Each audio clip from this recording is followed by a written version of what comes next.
Hi friends, welcome to ఏఫ్హెచ్ kitchen. ఈరోజు మనం తయారు చేసుకోబోయే రెసిపీ స్వీట్ బొండా అండి. స్వీట్ బొండా తయారు చేసుకోవడానికి చాలా ఈజీ అండి.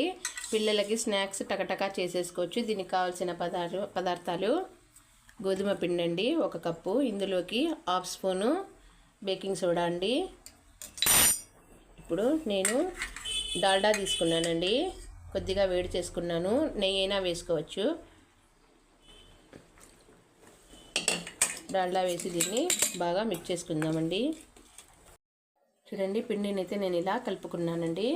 ఇప్పుడు ముందుగానే నేను చక్కెరలో వాటర్ వేసి పెట్టుకున్నానండి. చూడండి, వాటర్ వేసి పెట్టుకున్నాను. ఈ వాటర్తోనే నేను ఈ బొండాలను కలుపుకుంటున్నానండి. పిండిని కొద్దిగా వేసుకుందామండి. చక్కెర కలుపుకున్న తర్వాత పిండి ఇలాగైతే చేసుకున్నామండి. ఆయిల్ వేడైందండి. ఇప్పుడు ఒక్కొక్క బొండాన్ని మనము ఇందులో వదిలేద్దామండి.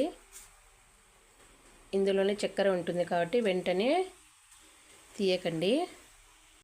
చూడండి, అన్ని ఆయిల్లో కుక్ అవుతున్నాయి. కొద్దిసేపు వరకు దీన్ని అస్సలు కదలకూడదు. కొంచెం సేపు రంగు మారిన తర్వాత దీన్ని ఇలా మెల్లగా తీసుకుందామండి.